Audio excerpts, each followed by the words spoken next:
In the moment, in 2000, this is exactly what the crowd wanted. Crowd pop for the monkey's nipple, pop for the llama's anus, started calling Stephanie a slut. So they're all about it, and Rock accepts the challenge to face Vince and Shane later tonight.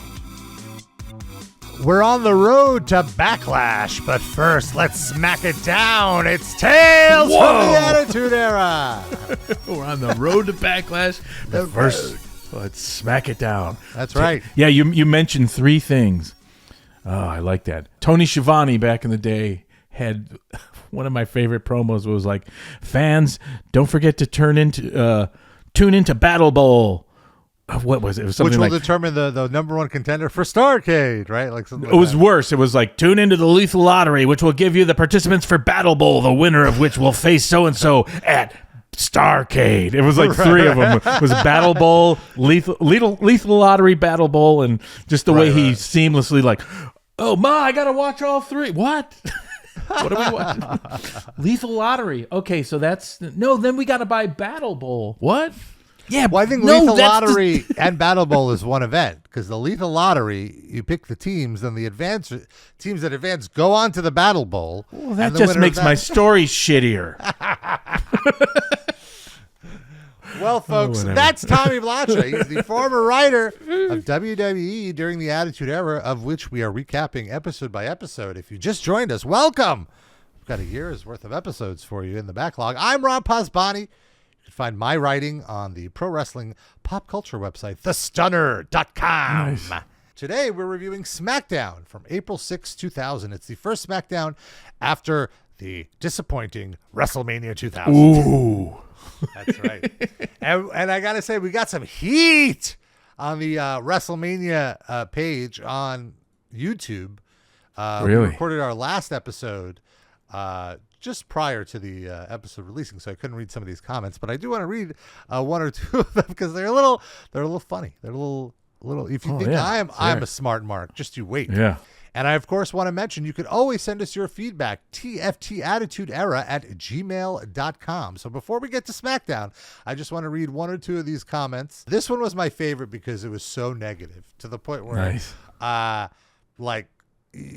a little invalidating what he's saying. But so here we go. This is from, I'll say PMFG is the user. He writes, or they write, saying the crowd sucked is hilarious. Guess it's easier to blame the crowd instead of the garbage booking that had been going on since Russo left the company. Oh, he's throwing shots. Way too much goofiness all over the card. Yeah, it's possible for shows to be entertaining and get pops and still be poorly booked and no heat at all. The only heat went to the same overpushed dude that got everything in order to get himself over. So that he elaborates, Triple H beat Austin almost clean at No Mercy 99, then destroyed his knee, feuded with Austin and Rock at Survivor Series, and was heavily hinted that he was involved in running Stone Cold over, feuded with babyface Vince McMahon, and buried Test in the process by stealing his girl and getting no comeuppance. Triple H got with Stephanie and ran the company, got the belt, and also got heat almost every show. He also got beat by the second babyface on pay-per-view he also beat the second babyface on pay-per-view 3 straight times, including retiring him, talking about Mankind. Triple H also did this while feuding and getting the better of The Rock and was the first heel to ever win the main event of WrestleMania. Wow. Here's his point. Who else did anything to get heat when you have no heat on your wrestlers, you have no baby faces that the crowd care about, and no popping on shitty dances and caring? This person does not like Too Cool. Wow. Lots of good points. In fact, if you remember, I kind of said like, well, it's not the crowd's fault.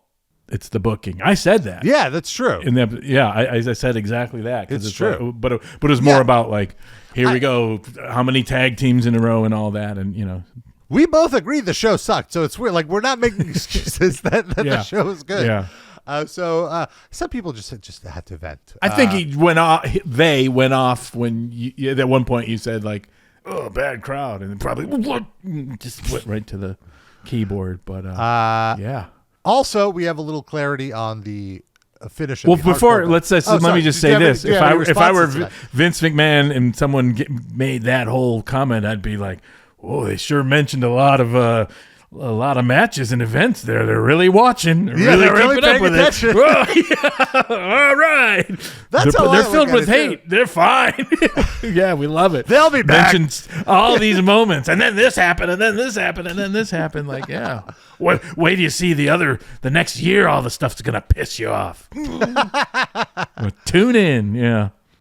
Concrete Davidson writes, I worked on a show with Bob Holly in about 2013 and asked him about the exact finish in the Hardcore Battle Royal. We were wondering, so in case you don't remember, it was a weird finish where Hardcore was pinning Crash, and there was a discrepancy on if Crash Holly's shoulder was down and Hardcore won or not, or what was supposed to happen. Hardcore told Concrete Davidson in 2013 that the plan was for Crash to retain the title. Sorry, Meltzer.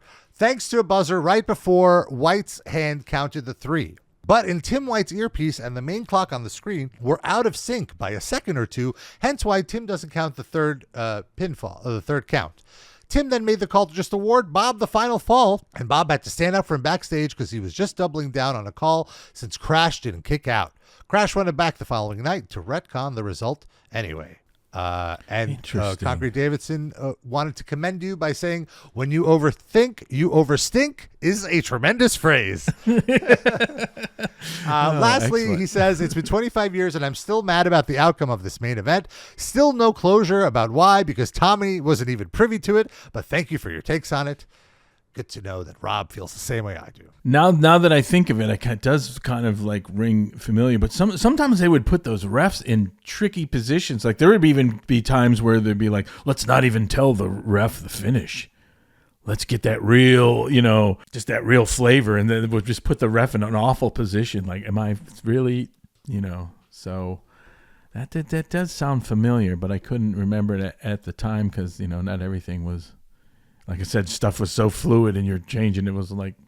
I don't want you to feel too bad because Shocker Topper also commented saying he went to the show and he loved it at the time in high school. I like that he quantifies at the time in high school. Right. Yeah. But he says the main event was terrible. Yeah. Anyway, so that's WrestleMania. So we're moving on. We're trying to move on. Yeah, we're on the road to Backlash, which determines who's in the lethal lottery, and then we'll find out the participants of Battle Bowl.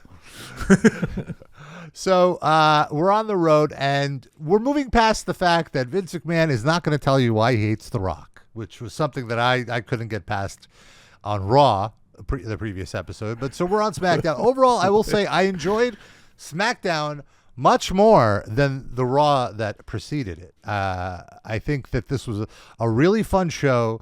There was great action and there was great little humor parts. And then there was the ending, which we'll talk about. Sure. What's your overall take on the SmackDown? Yeah, I thought it was pretty good, and also it reminded me. This trip was kind of like weirdly exhausting and exhilarating, which kind of typifies the whole Attitude Era because it was like, oh, they're going out to the West Coast. Oh, it's finally embraced in Hollywood. And remember, just not too long before was like The Rock on SNL. So there's all these like things kind of going on with The Office and whoever. Like, oh, there's all these opportunities opening up here, but then we got to like do the shows. And I always use the analogy of like a baseball team going through like slumps and ups and downs. And then this one was like, everyone's tired. Here's the lineup. And this one just like, but everyone was so into just being professional and doing their shit that they're just like, okay, you can just book shit and it'll kind of like work, and sometimes. Yeah, they made it work. Yeah. And also this one, there was a little bit of like, okay, let's get back to just some wrestling. Okay, how about Benoit, Rikishi? Okay, just some things for wrestling fans. And then some, kind of getting back to some more stable stuff because there's diminishing returns of like It's madness. Funny you mention that because I find that that's happened the last few weeks with SmackDown in particular, where when you have a, let's call it overbooked Raw with storyline stuff, you're kind of like, let's do the talking in the ring on SmackDown, and it ends up being a better show because of it, because you're doing less micromanaging, so to speak. Yeah, absolutely. Yeah, I agree.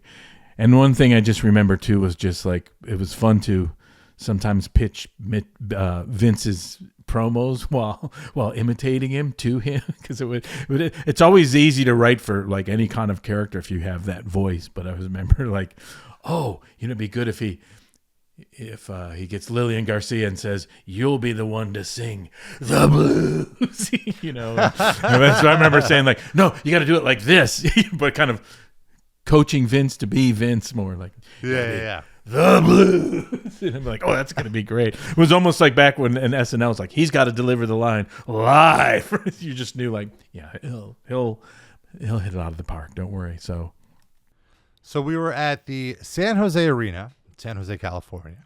Did you drive there from LA, or was it? Yeah, I think so, because it's about 4 hours.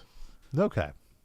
4 to 5. Generally, if something's about 4 hours, it's like you'd rather just drive, because you just hit your car and you talk about shit on the way instead of like going to an airport, getting this possibility of this, So you're more in control of the time, essentially. Yeah, and it's like it's really no less pain in the ass to drive 4 hours than catch a 40-minute flight, really. And so you're in the car with the McMahons and I'm guessing Brian Gewirtz, and you're kind of talking about the show on the way there.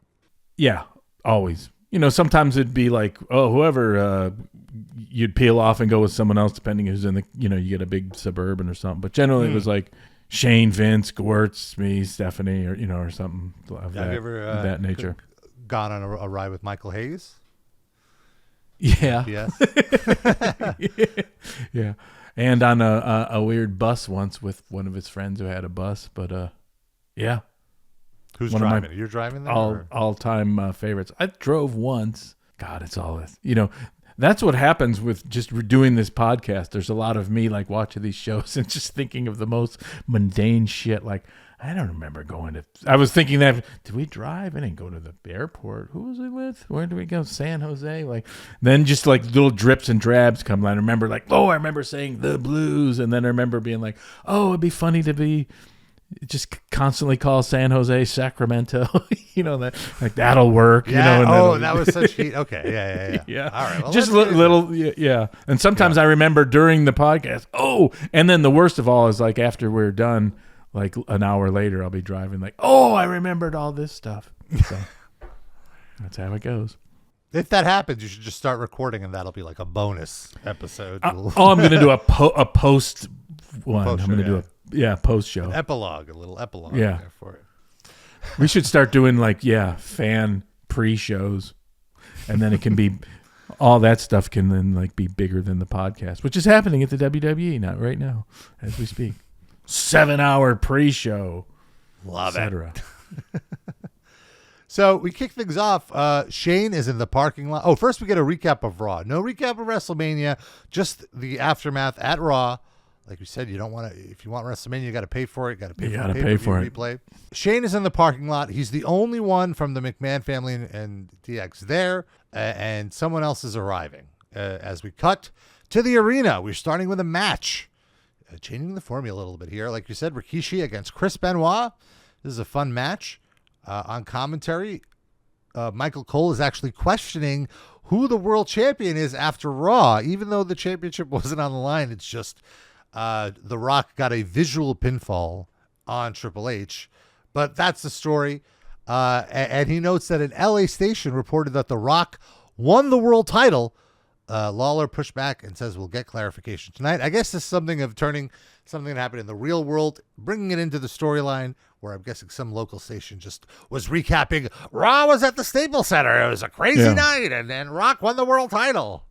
Well, it's always my favorite thing that was at this era would always happen. It wouldn't be like, oh God, a mistake. Or like anything was great. Mistakes were great because you could just like immediately, turn it into like him chewing out a ref or doing whatever. It was like just being so like fluid on your feet, and then and again, the thing I liked about pro wrestling so much that's a little different now is like you are just reporting on it as if it's a sporting event.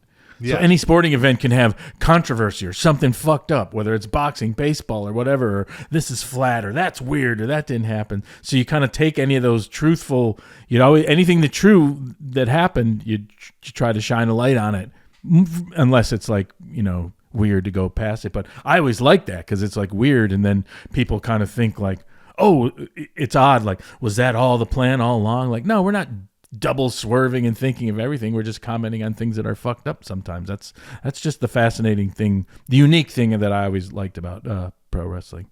So we have Benoit versus Rikishi. I could not believe this over-the-top belly-to-belly suplex with a bridge that Benoit hit to get the win. Clean win. And it's so interesting that anytime you give somebody a clean win, their opponent will have to get their heat back immediately. This happens twice tonight, here and with Holly and Angle. After getting the win, Benoit tries to attack Rikishi, but instead gets caught in a Samoan drop and gets a stink face. Benoit goes at him again, gets the belly-to-belly and a bonsai drop. So in essence, it was like almost 2 matches. The first one, Benoit wins. Second one, Rikishi wins. Yeah, why not? Makes sense. And especially like, you know, you being a clean finish smart mark and liking clean finishes, one of the things that you do that is like a problem with people's and their careers and their characters and their values, so to speak, is like, yeah, you want them to get their heat back right away with this. Back in the day, you'd drive people to the live event, and then the live event, the heels would just always lose and roll out, and and the baby faces would win and cheer, but that wouldn't really leak over into TV next week, so to speak, because then they could just say, oh, that was a fiasco, and whatever, the heel could always bark that. But when you would go to back in the day, the matches, you'd just see like, oh, the heels just lost. Right. For the most, 90% and just rolled out, But now that everything's, you're delivering not necessarily like house show type things on, you're delivering so much content that matters more. And I think that's a good point. You do want them to get their heat back because you do bury them more if you don't in this. It feels to me, though, that like by telegraphing it that way, that they have to get their heat back, that if they don't, then it looks like they lose heat. But I wonder if you just didn't do it, if it would still feel that way. Does that make sense? You, absolutely. And you're not wrong. And it is like flawed, but at the same time, you're doing this thing to people to be like, well, let's experiment with this. And then the poor fucker who's like, oh, I guess I did lose my heat, and now I'm down in the totem pole, and that's my, you know what I mean? The trick of wrestling is like, okay, it's 40 on the roster, half have to lose, but how do you do that without, that's the trick of all the time. But you're not wrong. I'm not like saying nowadays they don't do. They just have the clean finish, and then it's over. It's fine. Yeah, for the most part. I think that's like a little overthought sometimes, but I understand this is a different era. I could see why. Yeah, you're right, and there was a lot of pressure in this era because it's starting to be like, oh my God, the numbers are so huge. This is all a launching pad for people to be, and sometimes you're dealing with like, oh, am I going to earn millions of dollars over the next couple of years, or am I going to be there's a lot of that going on when the numbers are this high and everything's great.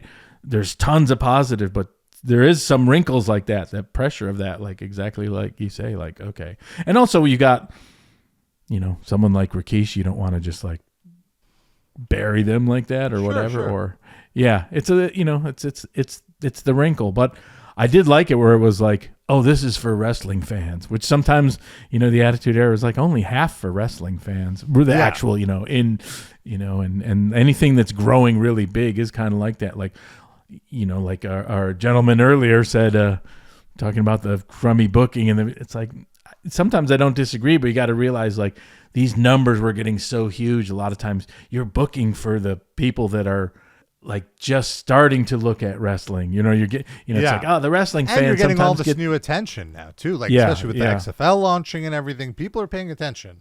Yeah, so that was the difficulty of it, but I get it. And I totally get why, like a talent like Rikishi, he sees, oh, I'm losing to Benoit with a belly to belly. That's it. Like, what do I do after? Like, I can understand how he would fight to get that heat back too. Backstage, Vince arrives. He comes out of the limo, and then after the break, he enters the arena. He says, before you people in Sacramento get upset, boo, boo. no bigger sin in Sacramento. In San Jose than to call it Sacramento, the neighboring town. It doesn't. It's so funny to me. It's always like, it reminds me of how in ECW, whenever they would be in New York and they would be like, next week at the ECW arena in Philly, boo Philly, and then in Philly, next week at the Elks Lodge in Queens, boo Queens. So it doesn't matter to Vince if they're in San Jose or Sacramento. He notes that DX is late. They're at an autograph session. It's running a little late, but they will be here tonight. Out of nowhere, there's a Shane's a pussy chant, which it shows you this is the Attitude Era, man. Like completely unprompted. It's not like he did anything pussy-like. So Vince is taken aback by the chant, as I was, calls the crowd rude, and he wants to clear up the controversy of the finish on Raw. He demands Earl Hebner to come out to the ringside area. Hebner's coming out. He tells him to walk faster. Oh, I love that. I don't think it was contrived. I think he just, there's so many Vince-isms where it's just on the spot. Oh, that was absolutely improv. You could tell. And also, I feel like that's something he would bark at someone off camera too. Get over here. It's walk so faster. Great. It's just like walk faster. It's like such a rich person thing. Like, I'm so impatient. My time is too valuable to wait for you. He asked Earl, why would you count 1, 2, 3? And Earl says it's because The Rock told him to. Vince says that he's impugned the integrity of WWE officials, and he threatens him that he better not do it again. Big asshole chant. I feel like this is the best way for Vince McMahon to get heat. He acts like the boss chewing out an employee. As a fan, you always will sympathize with the employee because you're more likely an employee than a boss, and nobody likes getting chewed out by their boss. So this is unadulterated heel heat. This is pure. This is tasty. And he just took it to a level where people just thoroughly enjoyed hating him, where he almost becomes an oddly beloved character and just the weirdest, like, I don't know. It's his promos are A+ almost always. Yeah, he always delivers. He makes me do the Vince-isms when I'm doing the show. He's an iconic character. Say what you will about his private life, and there's a lot to talk about. There's a lot to criticize, and a lot to criticize about his business practices. But purely as an on-screen character, during this era, it works. Big asshole chant. He dismisses Hebner. Then he asks Lillian Garcia to come out. Why did she announce The Rock as the winner? It gets very uncomfortable. He grabs her hair and he asks her to sing a song. And it's to prove a point. Pretty women who can sing are a dime a dozen, so she better watch it. Which really doesn't even make sense, but who cares? Sing me a song to prove the point. What? But it's good because it can be, do you know the way to Santa? Yeah, classic. Who cares? Vince declares Rock is not the world champion and he will never be world champion again. He said there was one mistake and it involved Jim Ross. He insinuated that Shane and Vince couldn't stand up to The Rock. Jim Ross insinuated this. And Vince declares that his testicles are the size of grapefruits. Shane's testicles are the size of pomegranates. Shane gives this weird, all right, I guess, kind of look. And my whole thing is, it sounds like they need to visit a urologist. And also, like, pomegranates are, pomegranate seeds or the actual pomegranate fruit, which is I think the actual pomegranate, the giant pomegranate. He was thinking of something almost the size of a grapefruit, but obviously he has to have the biggest balls. So it's fucked up though. Pomegranate. Yeah. Also, a pomegranate isn't fully round. There's like a stem bar. Like and also you guys need to see the urologist. When you think also of pomegranates, a lot of times like, oh, I got something with pomegranates on it. It's the little interior seeds, right? That are like juicy. That so you don't really always think of the the bigger. It just is very confusing. Pomegranates, like it's not like it's but doesn't matter. Again, cheer pomegranates. It's a funny word. Whatever. Yeah. Tonight, it's going to be Vincent Shane versus The Rock. Shane looks a little nervous, but is like psyching himself up like, yeah, let's do it. I'm ready. This was an awesome promo. This was a great promo to almost get you to forget how dumb this turn was on Sunday. But very good. And ultimately, I didn't like Vince feuding with his kids. It works much better for me when the McMahons are all basically on one side. So while the turn made no sense and the explanation made no sense, it's for the betterment of the show, for everyone to be aligned this way. I think so. Yeah. And also you got to change. Sometimes you can only do things so long, you get diminishing returns of like, well, what are we going to do now? Cut each other's heads off, so. Then we have T&A with the lovely Trish Stratus taking on the Dudleys. Another good back and forth match. Like they left it in the ring. And you can see like Test and Albert are so motivated right now. Just because it feels like they know that this could be their last shot. They've both been so in a purgatory the last few months that they're hungry to prove themselves, and it really comes across. Yeah, and sometimes there's no season, but sometimes there is a little thing like, okay, WrestleMania does feel like a end of a cycle, and then there's a new cycle starting, as much as that is possible, which in wrestling. So there's a little bit of that in the air. Good back and forth match. T&A hit their finish on Bubba. So the finish is Albert does, I believe, a double choke slam, and then Test does his elbow from the top. Devon interferes to break up the pin. A few seconds later, Test walks into the 3D and loses. Clean finish. The Dudleys regain their heat after losing the tag titles. Trish comes in to check on Test, and Bubba's stalking her. He wants to get back in his. It's been weeks now since he's put a woman through a table. Yeah. So he's hungry. Yeah. And he calls for a table from Devon. As Devon's getting the table, Albert attacks Devon, and then T&A run off. At this point, the Hardys come in to attack the Dudleys to show that feud is still going. Crowd goes nuts. Interesting, this was a heel versus heel thing, and because of that, I feel like TNA kind of worked as the faces here, but this was a good match while it lasted. Backstage, Kurt Angle was looking for a tag team partner to win new gold. He approaches Scotty 2 Hotty. Scotty rejects the offer, saying he and Grandmaster Sexay are going to win gold. And then we have Taz coming down to the ring for a match. Saturn attacks him from behind. I got excited at the possibility of these two wrestling, but the match doesn't even start. They end up fighting to the back. Right. But I'm into it. We got a Rock promo, and now we're in this kind of new phase of. You can really tell Brian Gewirtz's influence on these Rock promos, especially now after reading his book and getting a sense for his sense of humor. While being serious and being angry, Rock delivers that Shane can suck a monkey's nipple, Vince can lick a llama's anus, and he calls Stephanie a slut because we're on UPN, it gets bleeped. And I want to say I'm obviously not doing this promo any justice because the crowd is completely locked in. The crowd, it's easy for me to be snarky about it 25 years later, but in the moment, in 2000, this is exactly what the crowd wanted. Crowd pop for the monkey's nipple, pop for the llama's anus, started calling Stephanie a slut. So they're all about it, and Rock accepts the challenge to face Vincent Shane later tonight. Oh, he's so over, and this is not a slight at anyone, but he could have said anything.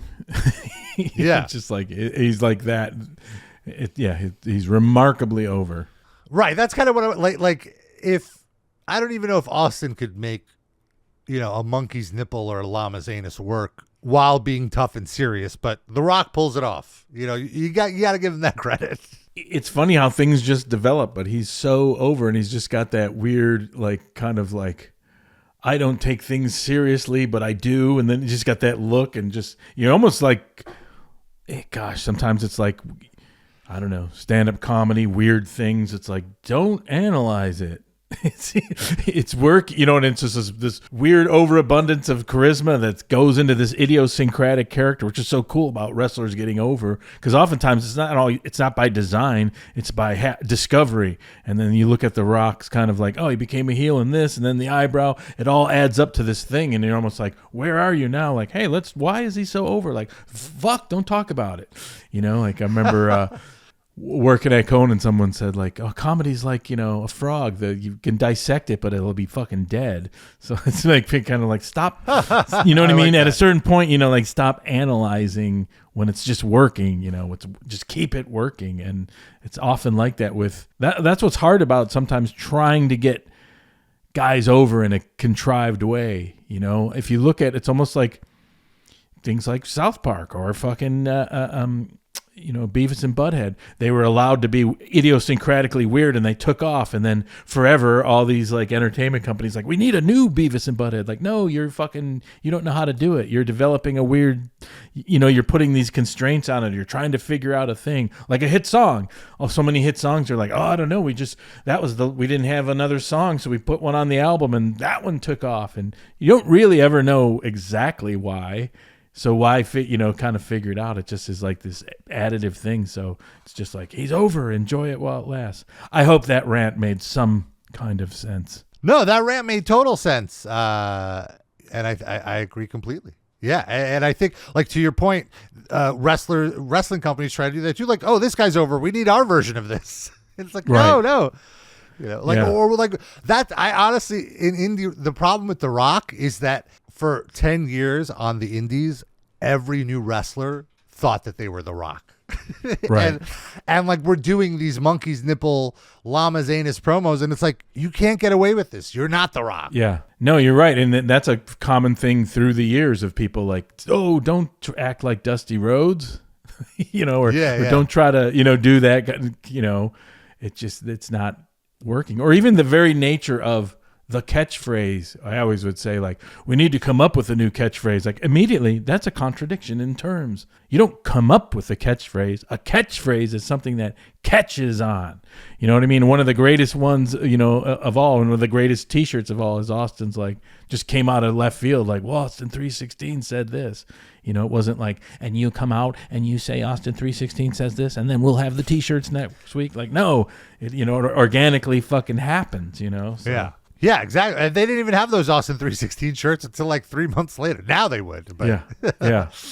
After the break, the DX Express arrives. I do think, we're joking about this. DX, I feel, was created as like, we need our own NWO. And it is interesting how DX surpassed NWO, I feel. Especially, I don't know, surpassed. You feel. How could I put this? Like, right now, DX is still existing in 2000, whereas NWO is like, it's gone. Yeah, one could argue, though, I don't know, that maybe NWO has more. Well, NWO had over 1,700 wrestlers. Right. I guess they that's the difference.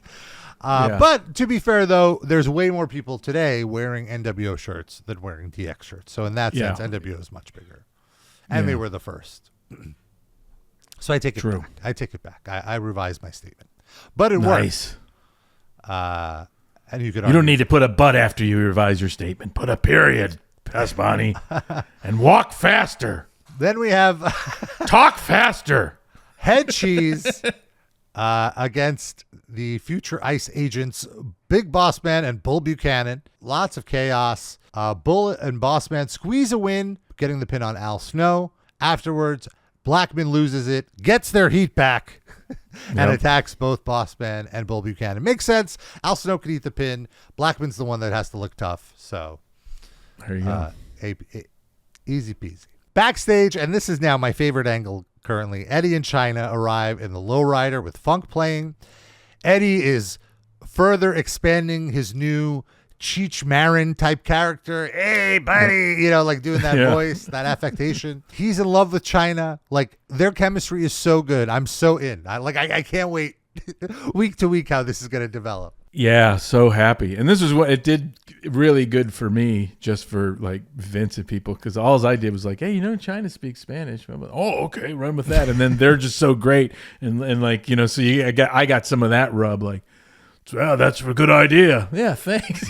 It's kind of like funny. Then you just look at them aesthetically, and then like, oh yeah, get a new lowrider in every city, and then like, yep, it's like so like.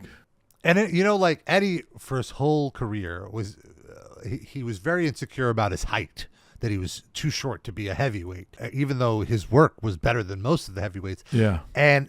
Honestly, it really adds to the visual here that she's so much taller than him, but kind of almost being like submissive to him in a way, like he's the man, and she's allowing it, like she's smitten by him, and I think it really like adds a new dynamic to it. That's really cool. And it's just they're just aesthetically spectacular.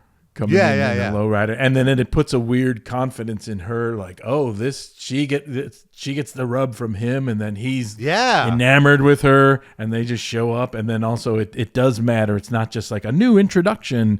It's fucking Eddie Guerrero, you know what I mean? And even for people that don't know or whatever, it's like, oh, he's a fucking legend. He was a real-time legend, kind of, in the sense that like that matters, that in-ring respect, for all this stuff. Even if people are like, oh, that guy's good, they don't know about it, you can't just sometimes introduce a guy who had that look or whatever, that charm. It's like, oh, and he's the third generation super respected worker of all time, etc. So very good. You made a good point too, that it kind of instilled this new confidence in Chyna as well. Like there was something about the stuff with Jericho, like something about it wasn't quite clicking. Like she wasn't as into it as here, where she's fully in.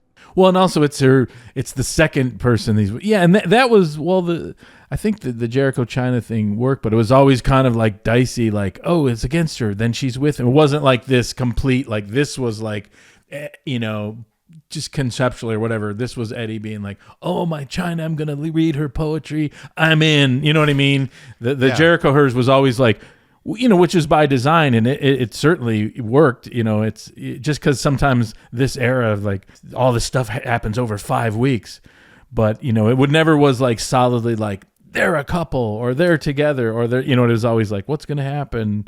It was like dicey by design. So this is like, now they're a couple, even though she's kind of like standoffish. It just works. But also, I was just thinking about it. This is kind of the first angle where she's treated feminine, like she's treated like a woman, she's in the traditional woman role in this thing, where with the Jericho thing it's like she has to be tough or whatever, or like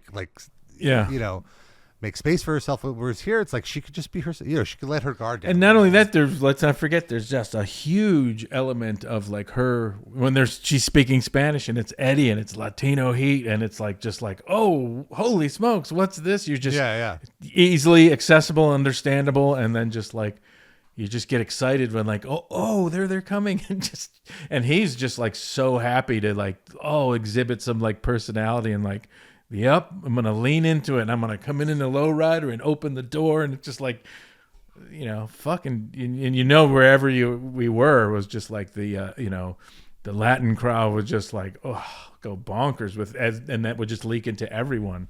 Just exciting. And it's great when you're like, oh my God, this is great. And you always just are writing into your rundown of like, they arrive. Like that's it's like, what are they going to say? Who cares? They arrive. We get another fucking lowrider from somewhere else, and it's like, who doesn't fucking like to see a supercar with them pulling up and doing their stuff, and him? It's just like, wherever you are. Sometimes it's like, oh yeah, and then their arrival. So like you're over like, oh yeah, and they love it. It was like, oh, I get TV time. And all I got to do is arrive. That's, what I mean? And he gets mic time. I think that's even more valuable in this era. Yeah. Absolutely. The Lugs boot of the week is Chyna turning on Chris Jericho. Then Eddie and Chyna come out to the arena. Eddie wonders, why did Chyna do what she did? Chyna says, this might embarrass Eddie, but she just couldn't resist his Latino heat. And then you hear Lawler, Latino heat! Yeah. Just like a bomb went off. Yeah, it was so good. Eddie gets on his knees and he kisses her feet and he kisses up her legs. That's the other thing I think that really works here is Eddie really takes on the submissive role, and that Chyna's like the dom. She says, "Poor little Chris," and I do mean little. "All the times you tried to get in my pants and couldn't. It's because I wear the pants around here." Eddie says that's why he's the European champion. And he says all his ancestors, like Columbus and Don Quixote, are proud of him. Yeah. I love Eddie referencing his Spanish ancestors. Nobody's done this yet with the European title, and it's so great for me. I love it. And saying Columbus, that was... Right. That's just like, oh, that's going to be just so fucked up and weird. Because it's like, what? Columbus? Chris Jericho runs down and he attacks both Eddie and Chyna. Big power bomb before the ref stops it. Backstage, Angle is still looking for a partner. He's pitching Essa Rios. He says he knows they're poor, and once he and Essa win the tag team titles, Essa could sell the title to feed his family. Shockingly, this doesn't win Essa Rios over. He's not interested. Weird. Triple H backstage barges into Vince's locker room, and he's pissed that Vince made their autograph session run long. He says that he thinks he did it on purpose so that they wouldn't be there, so that Vince could create the match that he made. Vince says he wants The Rock tonight. I'm sorry, Triple H says he wants The Rock tonight. Vince says no, there's no title match. The Rock doesn't deserve it. Then Stephanie tries to charm Vince, and she convinces him into changing the match to Rock versus Road Dogg and X-Pac. And Vince says, just this once, as this creepy interaction between them ends. I didn't understand the point of this, of like, why advertise Rock versus Vince and Shane and then change it to Road Dogg and X-Pac, which is a less appealing match for the youth. Like, as a viewer, I want to see Rock beat up Vince and Shane. I don't care about Rock versus Road Dogg and X-Pac. Why tease the bigger match and then not give it to us? I can't hear you. What? I don't know. I can't remember. No, obviously. Yeah. I don't mean to put you on the spot. No, it is. No, it is. It is. Yeah, it's. Yeah, I don't know. In a weird way, if you look at the beginning of it, and if you were to just say, that's why you're gonna face X-Pac and a Road Dogg, it would have seemed flatter. Mm-hmm. So even though it's a disappointment later, somehow. It was somehow it's better than just saying Road Dogg and X-Pac earlier. That would have just been like, oh, okay, you're just recycling. I guess that's even though fair. It's a disappointment and it's odd, somehow it's better.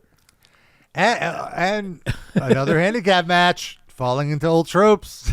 Yeah. Okay, so then we have Taka Michinoku versus Dean Malenko for the light heavyweight title. Like I said, we're in the work rate era, baby. Yeah. This was so great. I love this. I'd watch these two every week. Yeah. And it's crazy that Dean Malenko, like when he's in there with a cruiserweight, how he takes on this heavyweight role, how he acts like a big bully. It's so good. And Taka Michinoku is just great. Yeah. The Michinoku driver, his finisher, it's crazy when a move that is your finisher gets incorporated 20 years later and is just like a regular move that everyone uses. Everyone does the Michinoku driver now. So they're on the top rope and they're fighting on the top rope, fighting for position. Dean catches Taka Michinoku in a fireman's carry. So he's on the top rope, fireman's carry, Taka's on his shoulders, and then he lifts Taka over his head into like a power slam and into a gut buster, like a backbreaker type thing. But it looks so vicious. Taka takes it and then taps out to the Texas Cloverleaf. Great win. No heat back for Taka Michinoku. No. Backstage, Shane is watching the big show from Raw and says, wow, you're so entertaining. And the show is showing off his new look off camera for Shane, and Shane loves it. Backstage, this was a great segment. Mae Young is pitching Kurt to be his partner. She's now recovered, no longer has the neck brace. It's kind of a bummer that you basically dropped the Mark Henry storyline. Now that the birth thing happened, it's kind of over, right? Yeah, and it's a good, ultimately wanting, as went on in the future, Mark to be a Yeah, you want to be more It's almost serious, like, right? Are you wasting this, 400-pound like, monster? Mark Henry, by the way, has one of the biggest contracts in the company at this moment. He signed like a crazy 10-year deal for millions of dollars. So he is being underutilized based on his pay. Yeah. So that makes sense. So Mae Young pitches Kurt that she should be his partner. Kurt almost considers it, but thankfully Hardcore Holly walked by, and Kurt asks Holly to team to face Edge and Christian to win the titles. Holly says he hates those two little girls, referring to Edge and Christian, and they're on. As they walk out, the camera pans to Mae. She just goes, "What a chump." She's the best. Godfather comes out for a big pop. He's facing The Big Show. The Big Show comes out dressed as a pimp. He's speaking in African-American vernacular English. Aave. As yes. Could say. And ladies, if you're lucky, you might get a Big Show wrapped in leather or something like that. My notes are messed up here. But I don't know. He's flirting with the ladies. The Pennzoil Gaga of the week. Yes. Or whatever. Castor oil. I can't remember what oil company sponsored some kind of. Yeah. But Castro. Castro? I don't know. Fidel Castro? Whatever. Anyway. Yeah, Fidel Castro motor oil. It's a back and forth match. One of the hoes gets on the apron and distracts the ref. And then Show grabs his prop cane that he came with and smashes it over the Godfather's head behind the ref's back. He gets the win. After the match, this woman is staring at him. He invites her in and he makes out with her. Show carries her over his shoulder like Tarzan to end the match. I believe this is his fiance, right? The Pennzoil Gaga of the week. Yeah. So he planted his fiance as one of the hoes to help him win the match. You said it, not me. But to be clear, the announcers don't acknowledge that it's his fiance or anything. Like, it's just, this is some backstage info from Rob for you here. There you go. We once again see the WWF.com ad, which is like a refrigerator repairman ducking into a refrigerator. We see his ass crack. And the WWF.com, our crack staff bends over backwards to bring you the latest news. Nice. I have I think I remember talking to the Big Show about how he met his, I don't know if it was her, his fiance. It was a pretty funny story where I think he was in an establishment somewhere and some guy was kind of like talking to her badly, was her boyfriend at the time or something. Maybe it's someone else, I don't know, and then the guy, it was like a big guy and he went to the bathroom or something and the Show went over and talked to her like, "Oh, you like big guys or something?" He said like, "Yeah, no one needs to talk to you like that," or something like that. And she was like, and then some guy came back from the bathroom just to see the fucking Big Show there and him talking to the girlfriend that you've just been like treating shitty. And I think he said something like, "You need to like just sit over here while I'm done talking to her," or something like, it was like a moment like that. He said, I can't remember the specifics, but it's just kind of funny. Some fucking asshole talking shitty to a woman coming back from the bathroom and who's sitting next to her? Like one of the top 5 largest people in the world, the earth. Especially at that time. Like, I feel like he looked so intimidating. Yeah. I mean, always, but. Yeah, he is now. Yeah. Yeah. Oh, yeah. Astonishing. It's preposterous, And then for people to like, oh, yeah, whatever, the Big Show is entertainment, when you're next to him and just like, oh, God.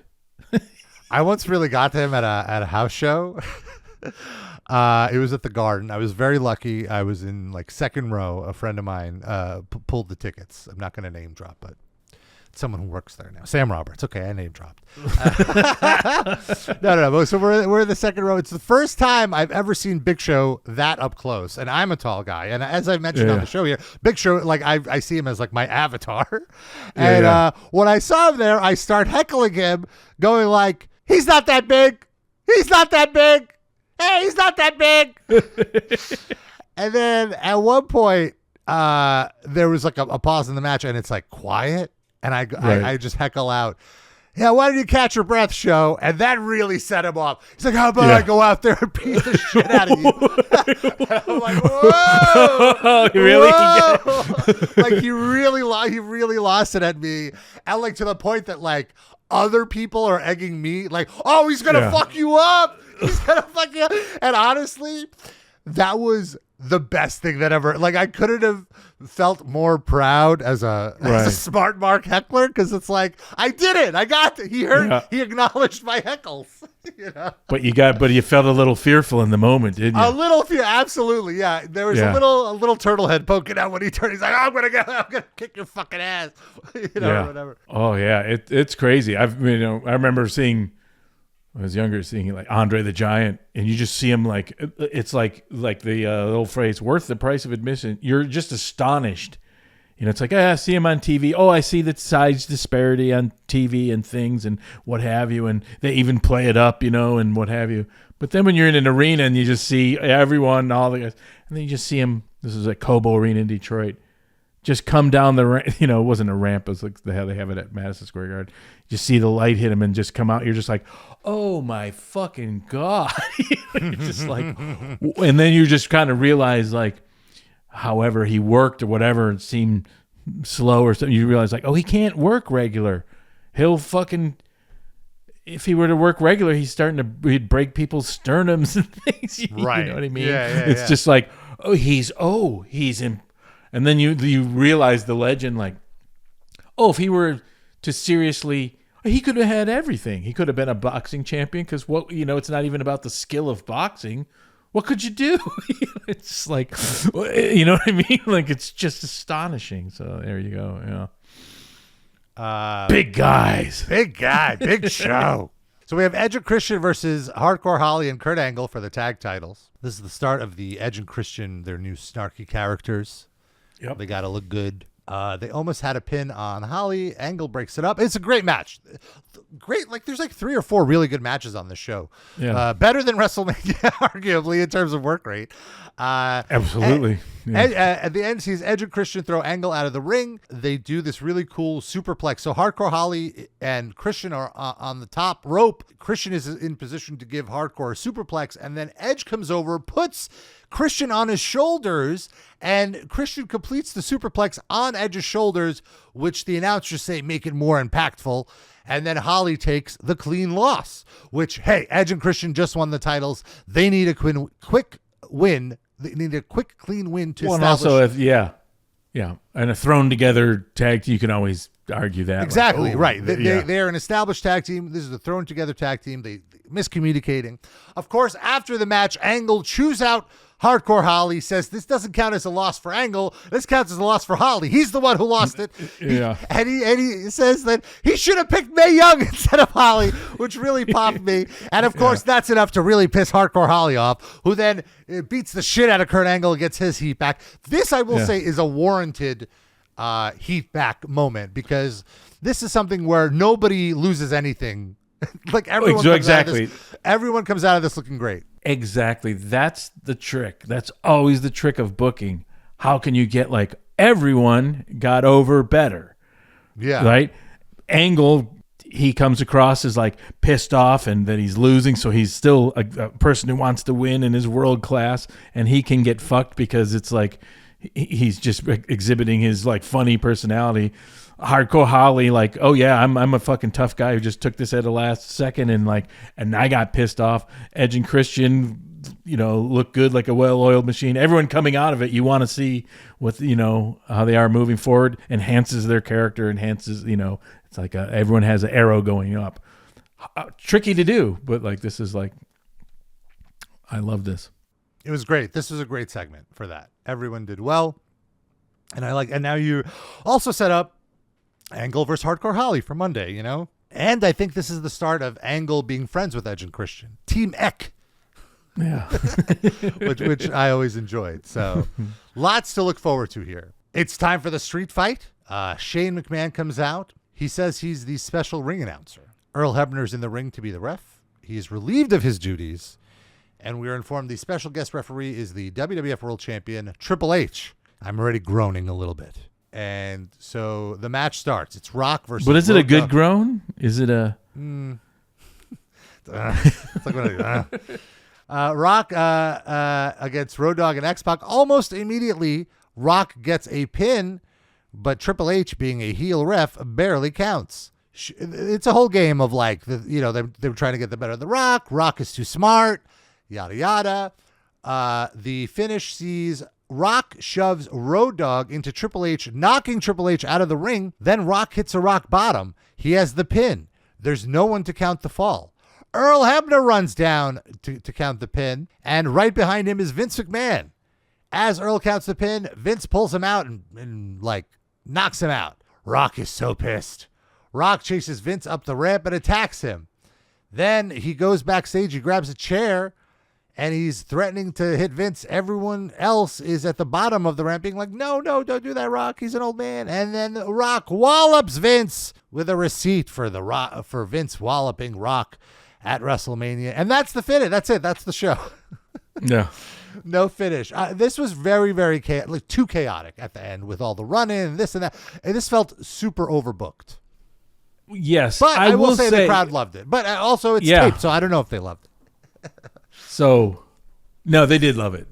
Okay. And one might argue, and I might be in that camp, that if the crowd loved it, it wasn't overbooked. Goodbye, everybody. No, I think the problem, like, you're sort of running into this thing that WCW had a problem with, where like, oh, we're never going to get a finish to the main event. We're always going to get this, like, run it, like these cheating stuff. The cheating thing, the cheating for Heat, it's a very delicate balance where the Heat goes on the heels and the Heat goes on the company for writing the storyline like over and over again and being repetitive. Sure. And it's a trick because there's so much, 5 original hours of programming a week. But I will say this. I will defend this in the sense that there was always care in trying to tie up loose ends. And sometimes it's really fucked up when it's just, okay, it's chaos. We can't control it. There was like little things about like, oh, we got the ref thing. And there's a ref, even though there's the ref shenanigans, Hebner came out to kind of, oh, that links him to like what happened before. And then he gets pulled out. And then, you know what I mean? And then there's a receipt and there is a chair shot of Vince McMahon. So there's satisfying things and there's things. So it wasn't quite as just chaos for chaos sakes, as I think you said a little bit. There was some nuances of sweeping things together. So I will defend it in that sense. Okay, yeah, I mean, better than just schmazzarelli. There is some closure here in that The Rock got a little bit of vengeance for what happened at WrestleMania. I guess I just have such a bad taste in my mouth from Mania. I'm like ready to move on from it. Like I kind of just want Backlash to come because it's like that's what the ending of WrestleMania should have been.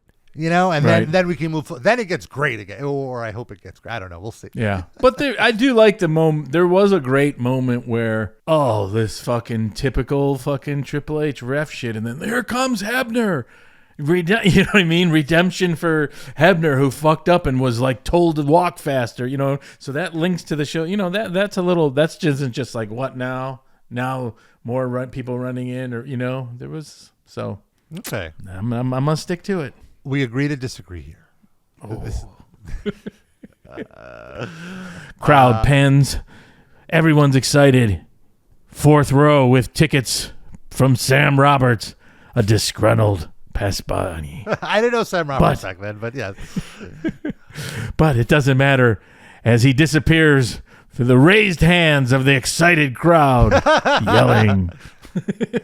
No, the crowd was really hot for it. I do admit. And I mean, that's the benefit of booking The Rock's angles is it could be convoluted and it could be, and like he has so much goodwill with the audience at this point that you can get away with it. Whereas now, maybe not so much. True. And then, as the dust settles and as much as it's redundant, you might not like it. At least there's like this whole faction of like, oh my God, it's again, everyone, even though we got the championship and everyone hates the Rocks and it's Rock versus everybody. And he kind of came out squirreling out on top and the whole machine is against him. So, the storylines still do move on in that sense. And, And we're going to move on with the storylines, folks. We hope you hang out with us. As always, TFT Attitude Era. That's the social media tag.